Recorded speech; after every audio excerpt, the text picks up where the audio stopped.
Not every empire rose by fire. Not every kingdom conquered with blood. Some built power by listening. Tonight, we return to one of them. Long before European ships reached Africa's shores, long before flags replaced stories, there existed a kingdom in the heart of West Africa that grew not from violence, but from connection. Its name was Nri. The Kingdom of Nri emerged around the 10th century in what is now southeastern Nigeria. It was not surrounded by walls. It did not expand through armies. It did not measure its greatness by how many lands it seized. Instead, it measured power by how many lives it could harmonize. Nri stood at the center of the Igbo world, not as a conqueror, but as a moral and spiritual authority.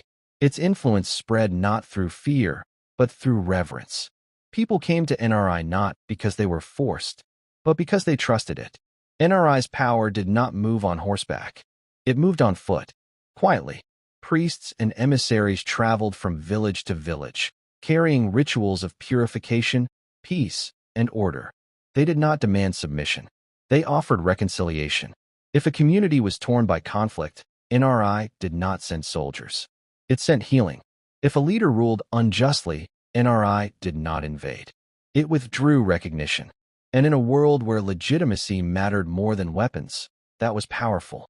Nri also controlled important trade routes, not by force, but by trust. Salt, metal, and symbolic goods passed through its sphere. People knew that Nri did not cheat, did not plunder, did not enslave. In fact, Nri was famous for something rare in its time. It forbade slavery within its influence. Anyone who entered Nri territory as a slave was declared free.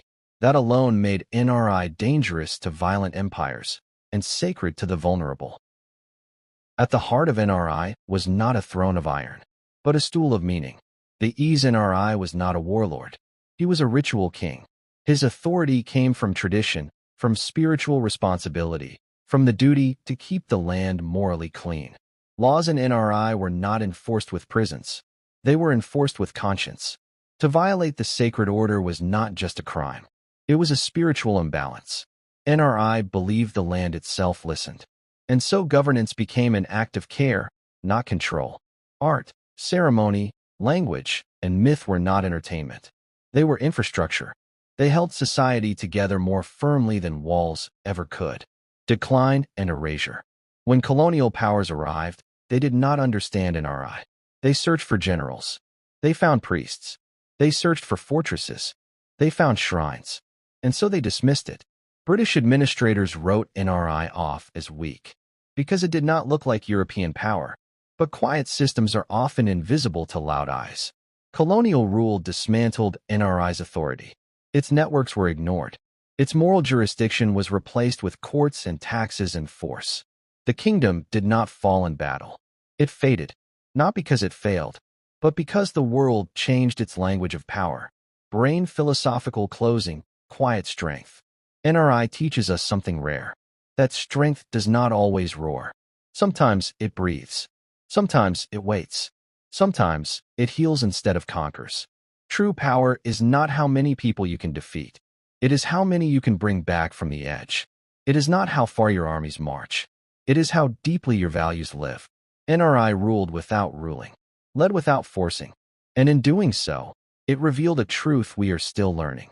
That the strongest societies are not built on fear, but on meaning. So tonight, remember this. Power is not loud. It is lasting. And what lasts is what truly rules. Kindly like and subscribe to my YouTube channel. Drop a comment too. Thank you.